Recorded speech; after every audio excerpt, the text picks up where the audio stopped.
one quote I like is Kevin Durant, one of the best basketball players in the NBA, like surefire Hall of Famer. He's had a quote where he said that he'd rather score 30 points a game for like, say, the whole season for 60 games in a row than put up like, say, 70 points in a single game. I'm not quoting it exactly right, but the principle behind it is that it's better to be very good over like a long stretch of time than just like ridiculously good once, but like not really follow up with that, right?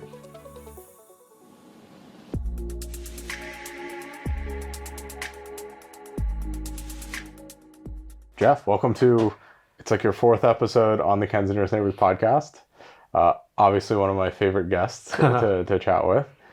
We also have some pretty big news with the course coming out. So I'm excited you happen to be in Hawaii. We could talk about some of the stuff we've been building, some of the stuff you're working on, and some of the new changes coming up in both of our lives. So again, thanks for coming on. Yeah, thanks for forcing me to be here. I'm just kidding. No, I'm excited to be back.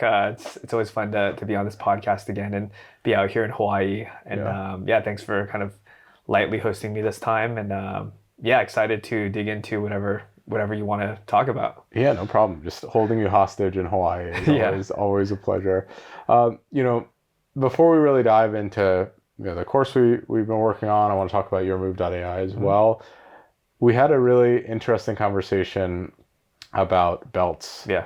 And, we both train jiu-jitsu and we're interested in the belt structure. You go white belt, which is you're obviously a novice. You have blue belt where you're starting to get some aptitude. Purple belt where you have aptitude and you're refining. Brown belt where you're sort of putting it together. And then black belt where it's you're able to execute at a very high level or teach or do some of these other things.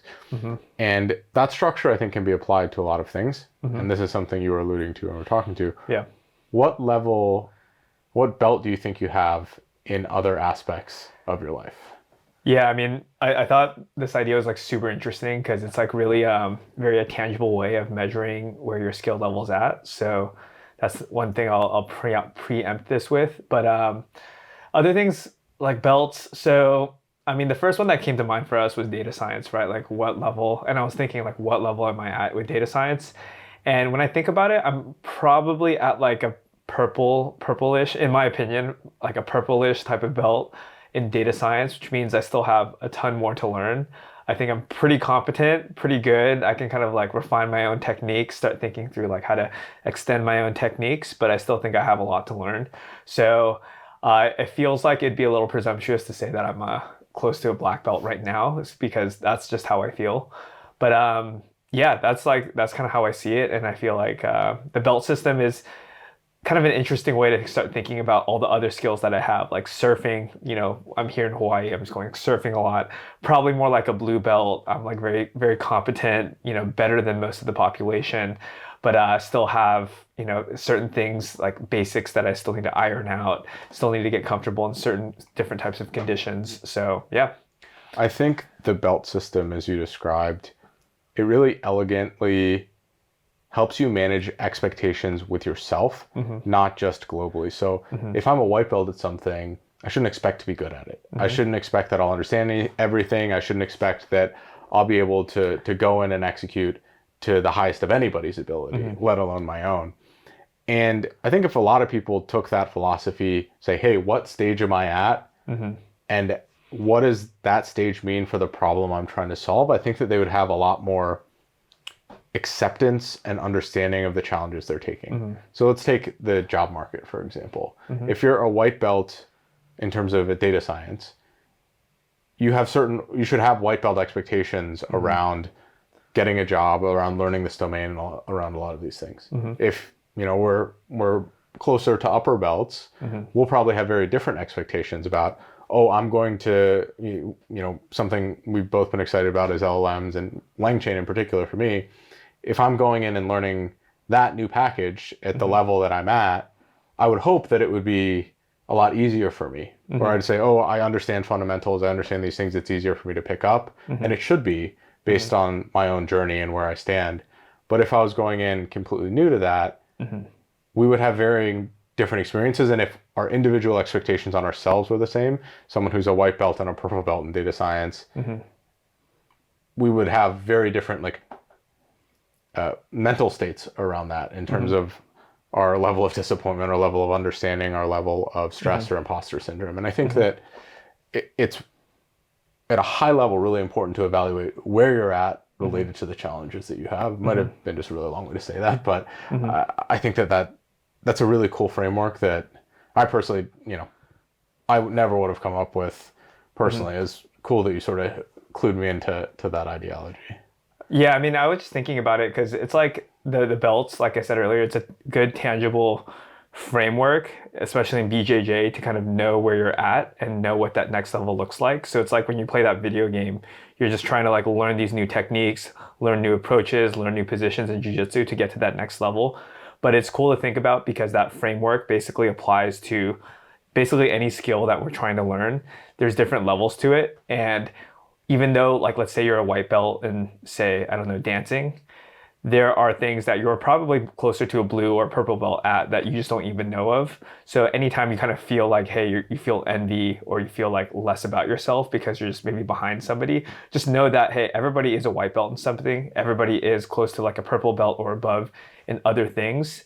And you just need to focus on the level you're at and work on just learning that skill set, growing that skill set to get to that next level. And that's really like all that matters because there's no way you can just be a black belt in everything. And there's no way you can just be better than everyone else. So it really is just like focusing on getting yourself to that next level with whatever you're doing.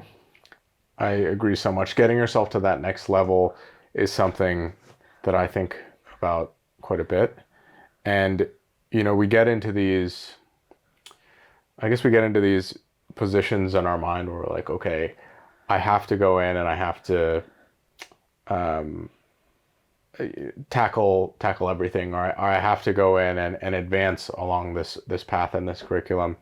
And in my opinion, it is all about sort of that self-mastery, that pursuit of success. And a part of that I've come to appreciate significantly more over time is how much time you actually spend doing something. For example, in jiu-jitsu, it usually takes a minimum 7-8 years to get a black belt. Probably longer for most people. You have injuries, you have some of these things. I have seen people that are very good at learning, picking up things quickly, doing things far more efficient, but a lot of the time that still can't make up for 10 years of time, right? So me training quite a bit for 2 years, in most cases, isn't going to make up for when I compete and roll with black belts who have been doing this for 5x that.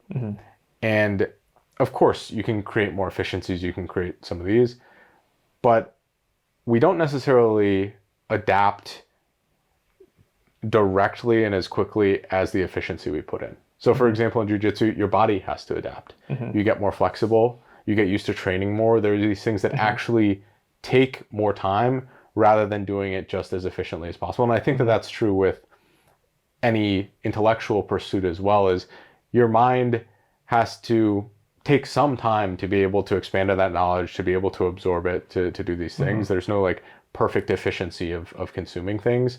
There are like, I wouldn't say hard-coded physical limitations, or I mean conceptual limitations, but that is something where I used to be like, there's a better way to do this, there's a better way to do this, I have to keep driving. If I do it faster and more efficiently, I'll get to that destination significantly faster. And more recently, I've realized that, oh my goodness, there are some things that just take a certain amount of time no matter how long I do it, or how efficiently I do it. And that's actually given me a lot of catharsis because it's like, okay, I don't have to be in a rush to this. Like, it will eventually catch up to where I want to be if I'm doing all the other stuff really efficiently. Like there's, if people are familiar with project management, right? There's such thing as a critical path where it's essentially the biggest bottleneck in the entire pipeline. And I think that there is some critical path associated with every pursuit that we have. And it's impossible to do it faster than what's on the critical path. So if we can say, oh, it's going to take me 7 years to get really good at jiu-jitsu, if I just maximize on the critical path, why am I trying to rush and do it in 5 when it's impossible based on my physiology and a lot of these things? And patience has become more of a virtue than I realized. Yeah, it makes sense. I mean, it's like the idea of spaced repetition, right? So if you really want to like absorb a skill or absorb a concept and like really retain it long term, the idea is actually once you kind of remember like learn a concept, you actually want to allow some time in between that concept and the next concept to actually start reviewing it and doing it again, and over like a longer period of time that concept will actually get ingrained into your subconscious. So like in scenarios where you want to just like I was also doing this too. I was just going hard trying to learn this like within 3 weeks, which is great. I can get decently good at learning something in 3 to 4 weeks. The problem is that it doesn't actually stick with you long term unless you're actually like committing the time over a longer period of time. And then the more you do that, the more it's going to get ingrained into your subconscious mind. It's like we were talking about with belts earlier, right? Like for you, you were you're like close to a black belt in golf, right? And you've actually put in the time over the years to do that. And as you like keep making those deposits over time, it's like you're gonna just get so far ahead of anybody else. Even if I like went super hard at golf for the next 3 months, there was like no way I'm gonna actually like catch up to wherever you're at, right? Yeah. Yeah. And I really have to extrapolate that for everyone listening. I think that understanding those critical paths, understanding that you need space to be able to retain and do things to the best of your ability, that often is worth more than doing it quicker.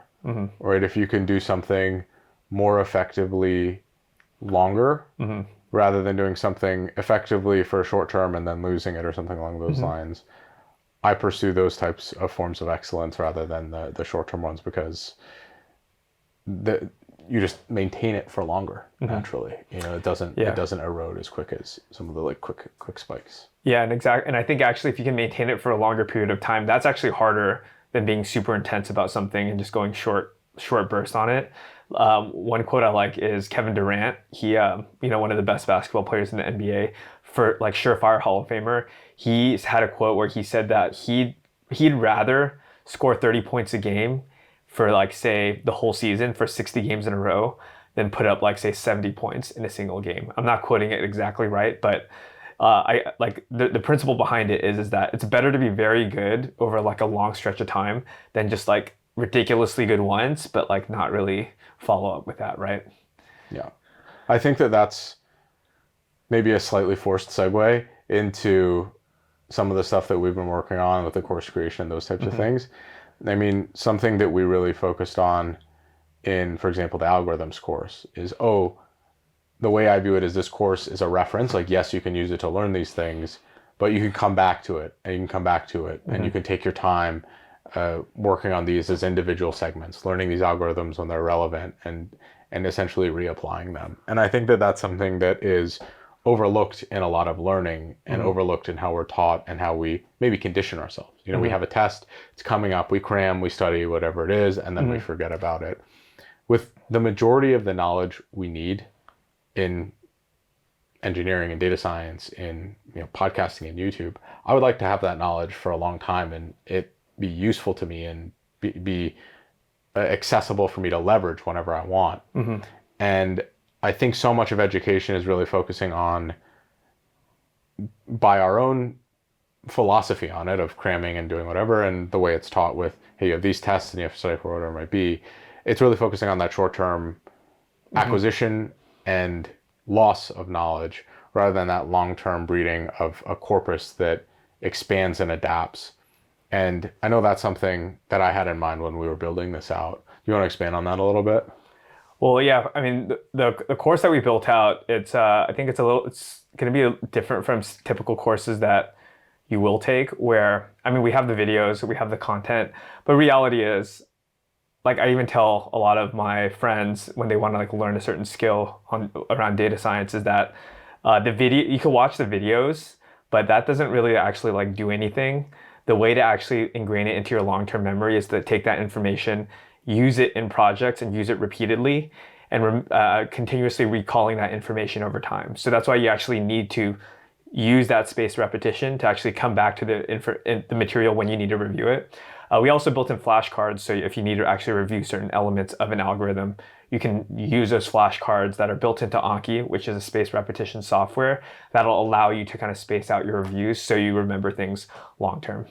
Yeah, I mean, I was really excited about the flashcard part. I know Ned over at 365 Data Science is very excited about it too, which is super neat. What was your favorite part about making the courses? What was also probably the biggest challenge that you think we ran into?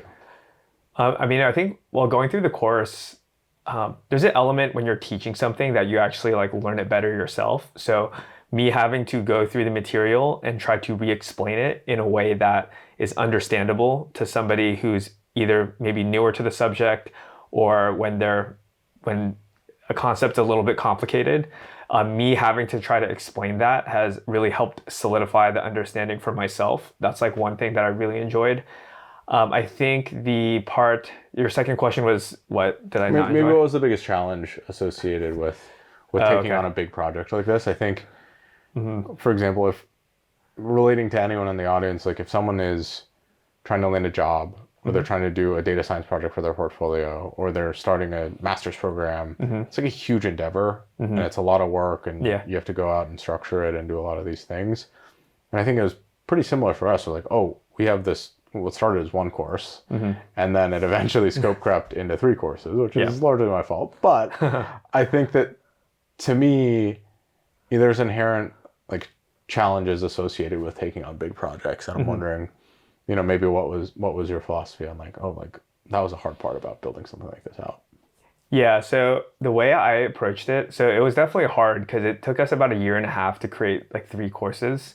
So the way I approached it, there's like a thick of it where basically I would just commit to, writing a certain portion of the script every day, whether I felt energized or whether I felt not energized. I had to deposit a little bit into this, a little bit of energy and resourcing into making that course move forward. Because the reality is like when you have a big project, your motivation is going to spike at different moments. Typically, your motivation will spike like in the beginning of the project, you'll be excited. And then in the thick of it, you're going to be like the least motivated to do it. So the most important thing is actually just to put in enough every day to keep the momentum going. Because if you literally just stop for like say a month, which I actually did in the middle of the course, it's like harder to rebuild that habit, or it takes some more energy to like restart that habit and reignite yourself to kind of put in that work every day. So even like, let's say you're working on a big project, even if you are really tired, feel a little bit sick, just like write 1 sentence or like just put a small bit into it. That way you keep the momentum going in your head. I think that's super important. I'd like to take a quick second to thank one of our sponsors, Pathrise. Job hunting can be daunting, particularly in today's unpredictable world. Pathrise matches you with a dedicated mentor in your field to provide tailored support throughout your job search journey. From optimizing your resume and application process to mastering your interview skills, their expert guidance prepares you to secure your dream job and to negotiate a competitive salary. The cherry on top is that you don't pay until you secure that high-paying job that you've been aiming for. Don't hesitate. Visit pathrise.com/KenG to get matched with an expert mentor today. This episode of Ken's Nearest Neighbors is brought to you by Z by HP, HP's high compute, workstation grade line of products and solutions. Z is specifically made for high performance data science solutions, and I personally use the ZBook Studio and the Z8 workstation. I really love that the Z workstations can come standard with Linux or WSL2, and they can be configured with the Data Science Software Stack Manager. With the Software Stack Manager, you can get right to the work of doing data science on day one without the overhead of having to completely reconfigure your new machine. Now back to our show.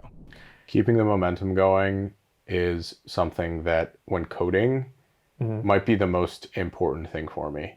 So if I'm doing a project, if I code multiple days in a row, it's pretty easy to pick up where I left off. If I even take the weekend off of not looking at it, I feel like I have to review the whole code base. I have to read all my comments. I have to do a ton of overhead, essentially the whole project to get into my head, to get to back to where I was, and then pick up from there. And I love that idea of keeping momentum. I mean, that's something that was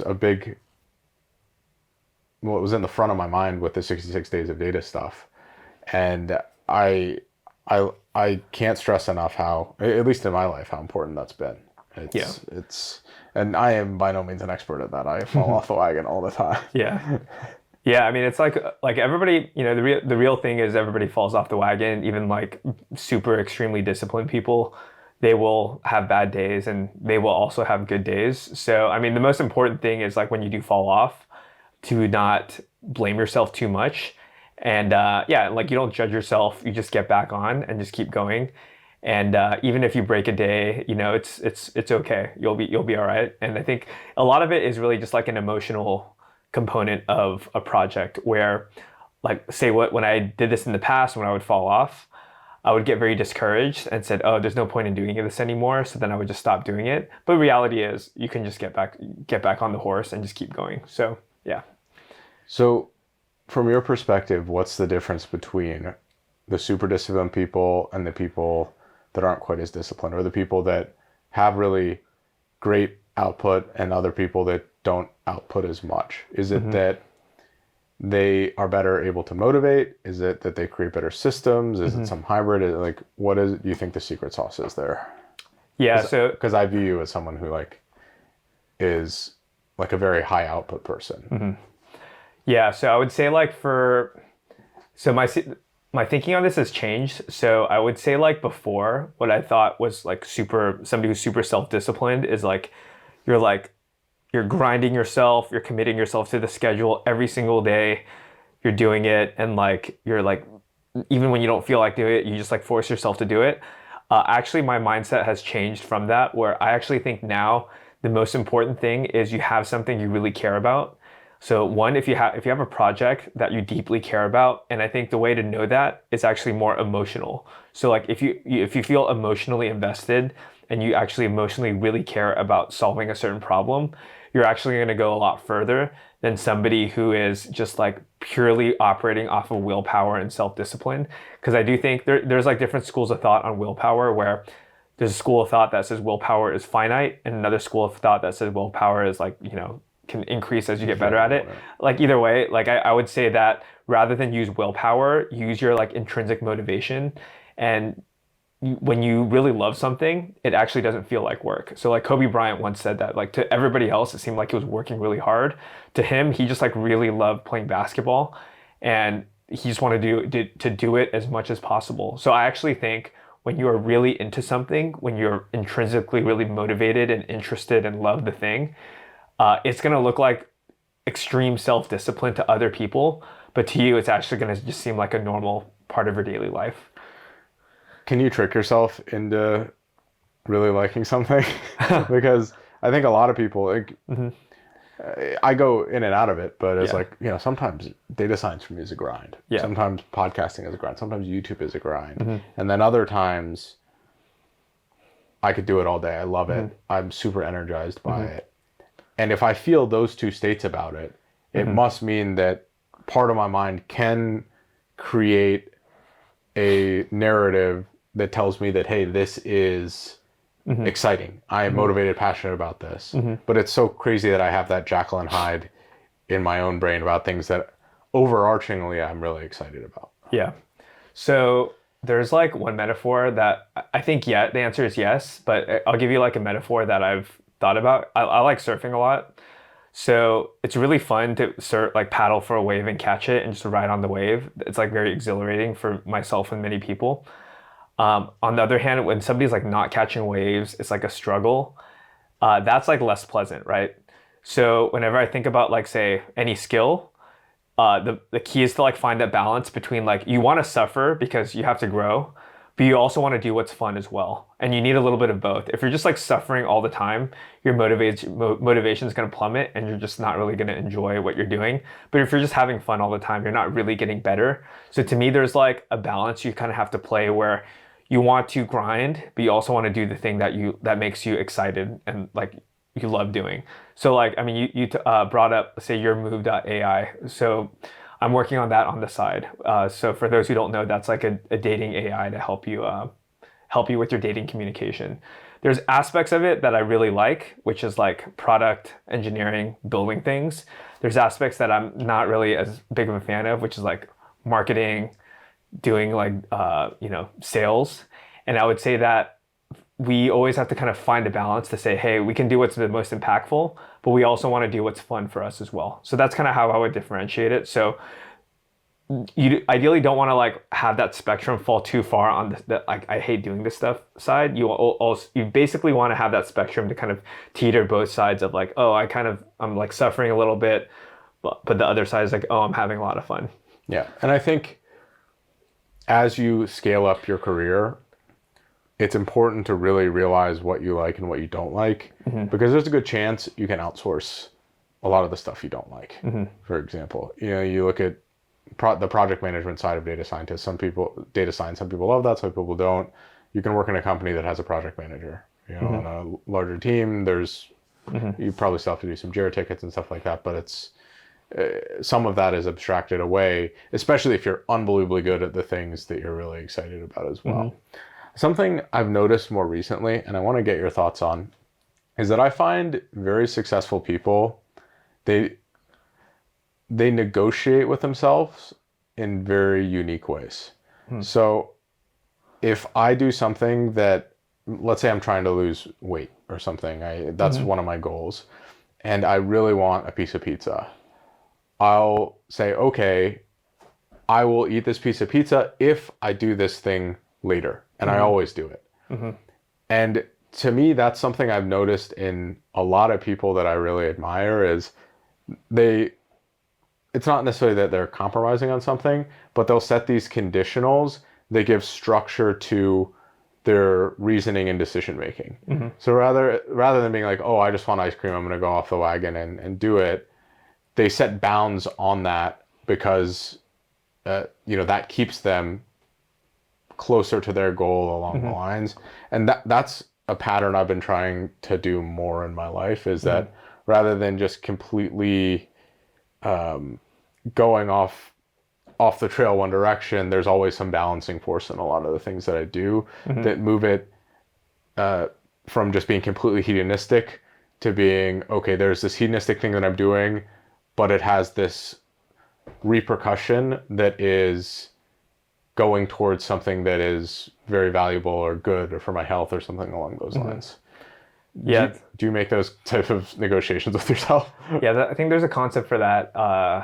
Something like it might be something like habit bundling. I can't remember exactly what it's called, but yeah, I mean the basic idea is like if you want to check social media, you'd have to like you make yourself do something like healthy or good for you in parallel with that. So I mean one thing I'm actually starting to do more of is I definitely have a sweet tooth.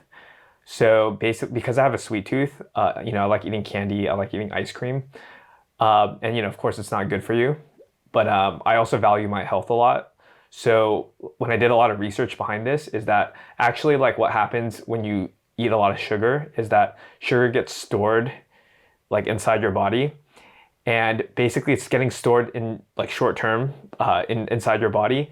And if you don't use it, it's actually going to get converted into fat.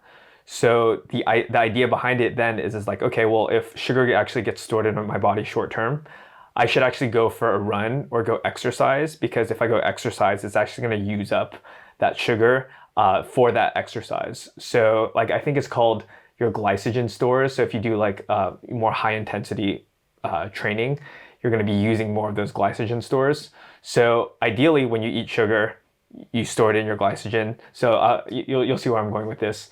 So because of this, I basically said, okay, like if I want to eat sugar, I have to do like a 90-minute workout after, because then it'll actually make my workout better, because the sugar will actually give me a short-term burst of energy, and I actually can immediately use that sugar in that workout. So in a way, in my head, I kind of paired it with doing a workout after eating a piece of sugar. So that's an example of something that I'm using right now. And I think it's cool how it's the reward first and the workout after. So it's not necessarily a good habit conditioning a bad habit.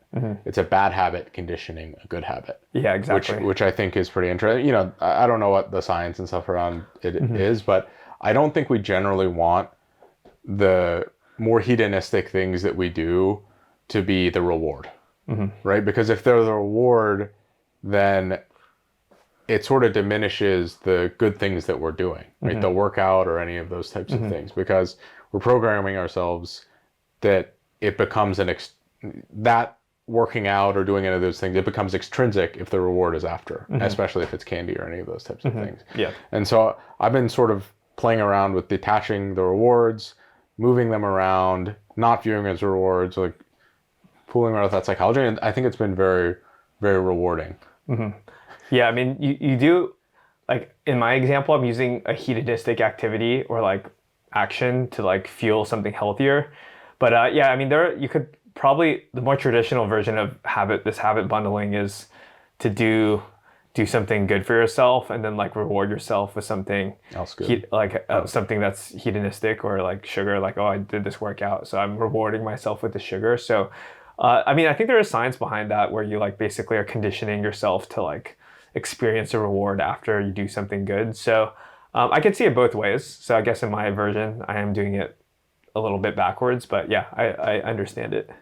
Interesting.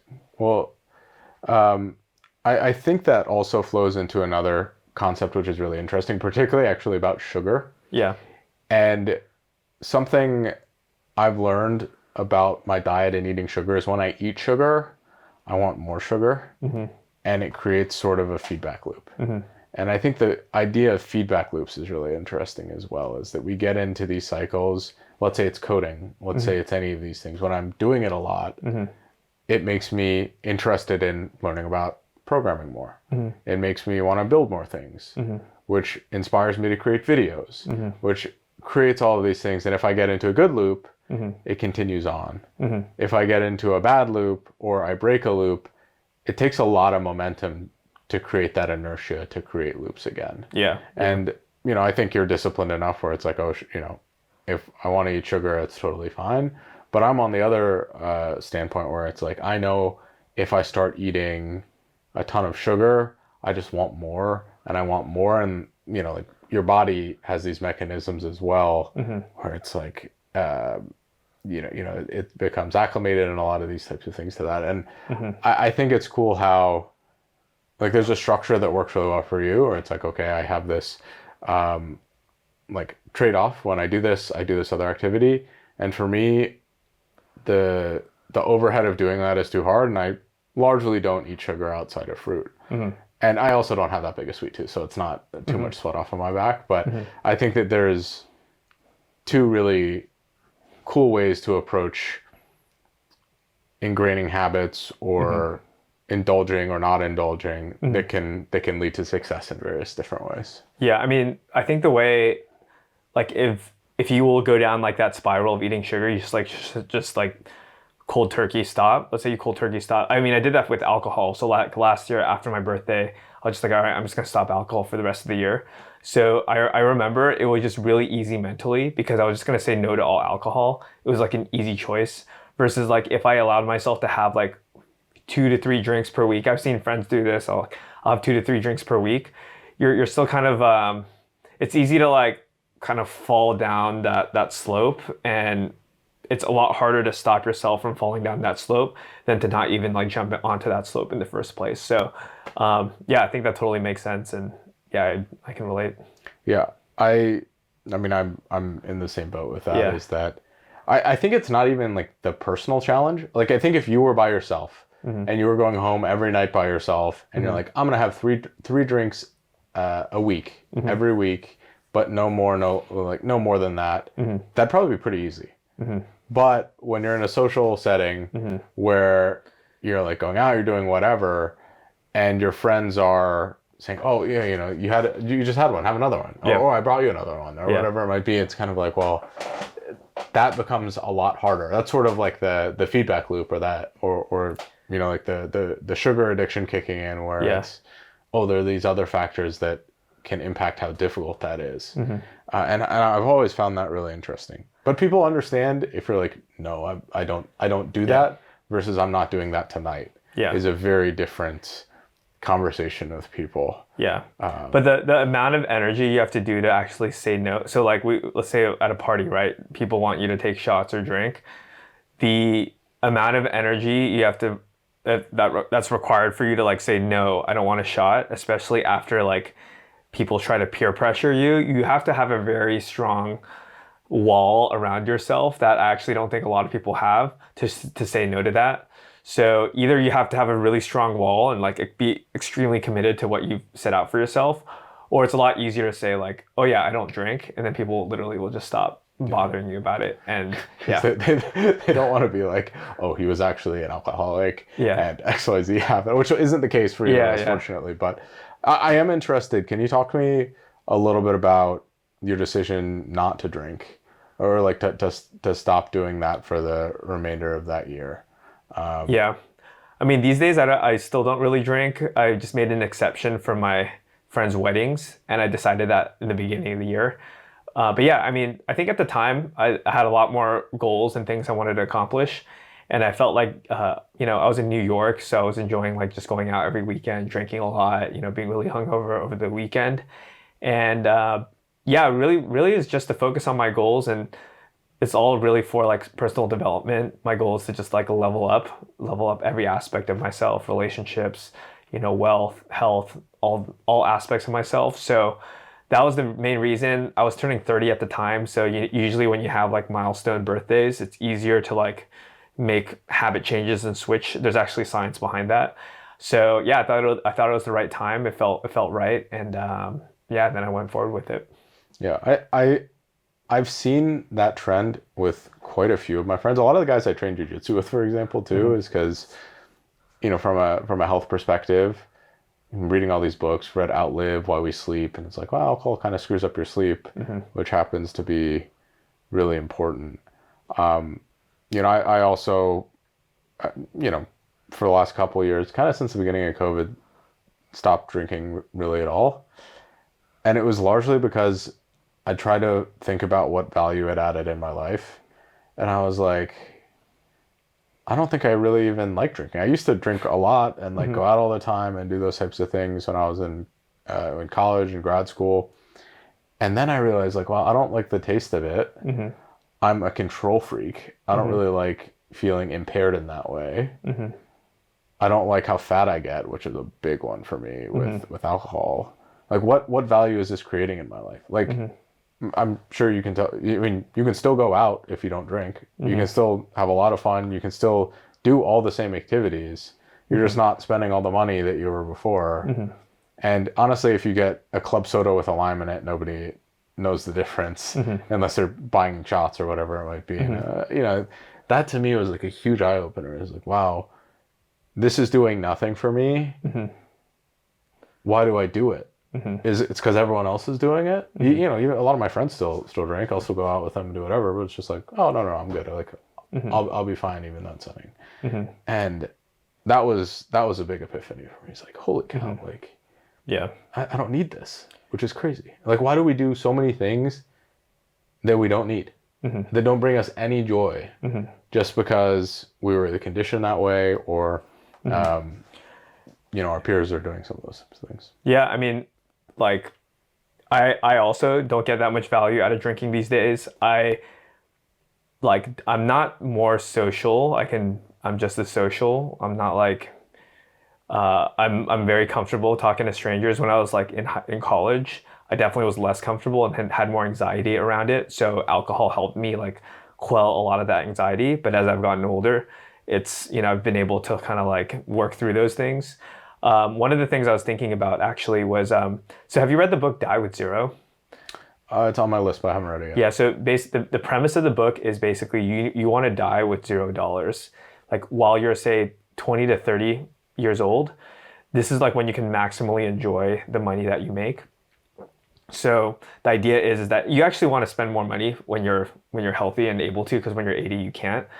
And you want to spend that money on things that you'll remember for the rest of your life. And they call it like memory dividends, where you basically invest in a memory and you get returns on it later in your life.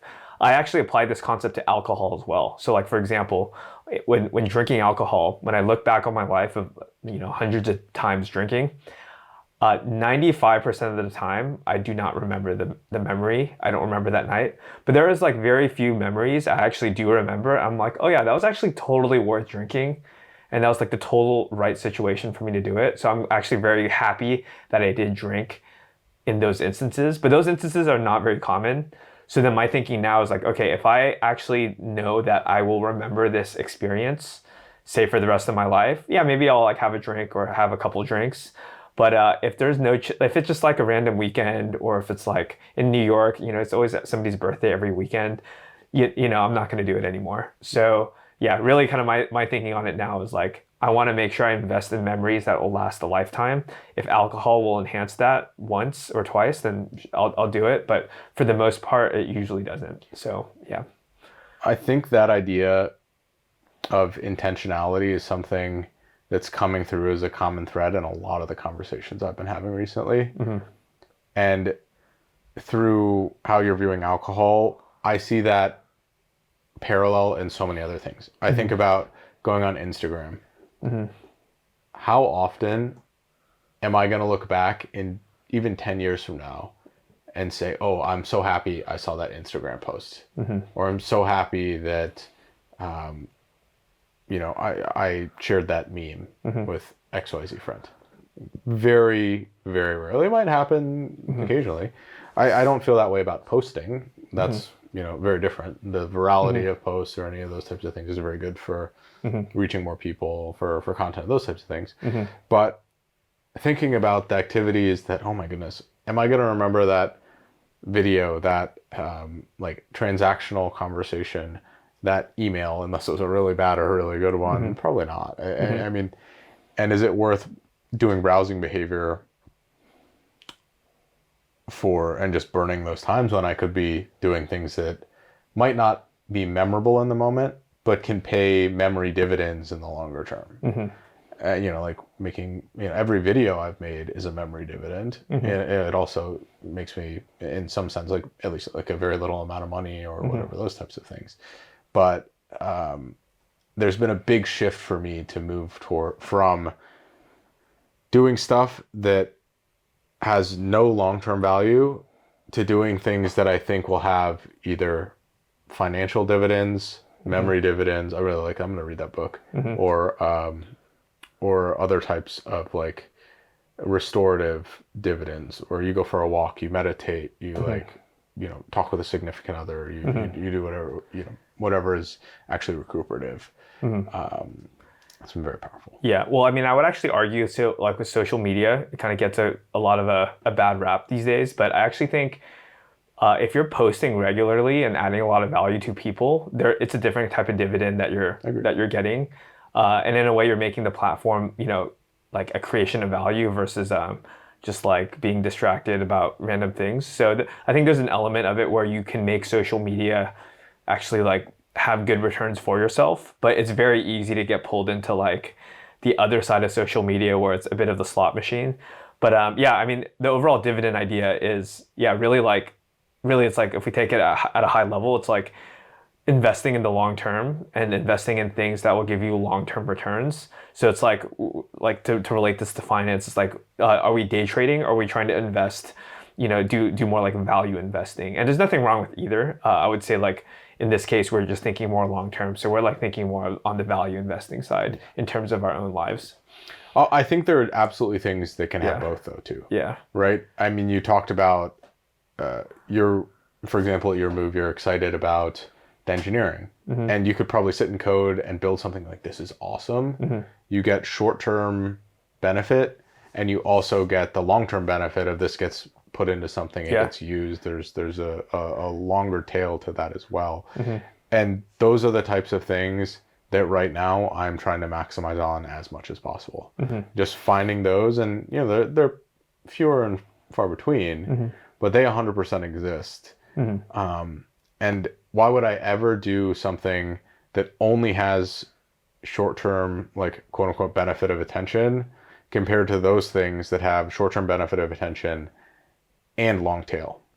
That's a pretty hard argument for me to make to myself, Yeah, probably ideally you need some short-term benefit to keep motivations up, because if it's purely long-term, you're literally just going to be like grinding and not getting, like, you kind of need some validation or like positive reinforcement to like stay motivated and get that. So yeah, I think you're totally right. You need some short term and you also need long term. But the mistake is if you only focus on that short term reward without thinking about the long term, you're not really like investing in yourself long term. But then if you flip it, if you're only investing in long term, you're just gonna be like grinding and not really feeling like you're going anywhere, which is also not really pleasant as well. Yeah. So it makes sense. So let's talk a little bit more about YourMove.ai. Sure. I want to hear how your involvement has been. Obviously, I've had Dimitri on the podcast as well. He talked a little bit about it, but it seems like things have really picked up since we last chatted. I'm wondering, again, what that process is like, what you've learned, and what sort of value are you creating on that front? Yeah, so like I said before, YourMove.ai right now, it's think of it as an AI chat assistant to help you help improve your dating communication.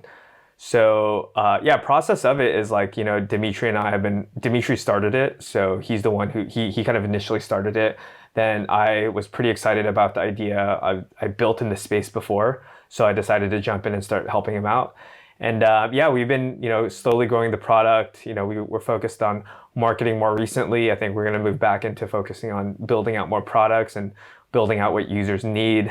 So a lot of the work now is more product based and figuring out, hey, how do we get to product market fit? How do we build something that is actually useful to people and solves a core problem? I think there's elements of the product that is solving a core problem, but I think there's a lot of improvement that we can make. So what is the core problem that you guys are solving?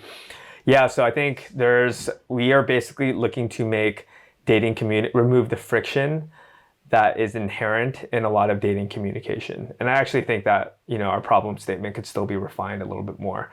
So, a lot of times when you're, of course, when we go on a date, we put on our best selves, we kind of, think through and kind of know how to talk and show us in a good light. But there's a lot of times in the day when, let's just say you wake up at 7 a.m, you're getting on the subway or getting in the car, you're really tired, and you don't really have like the best words that come out of your mouth to send that text. So a lot of what we're looking to do is, hey, let's provide an assistant for you to help actually at least remove some of that writer's block, so you can kind of communicate what you want in a way that will ultimately get you more dates and hopefully find somebody that you're really excited about.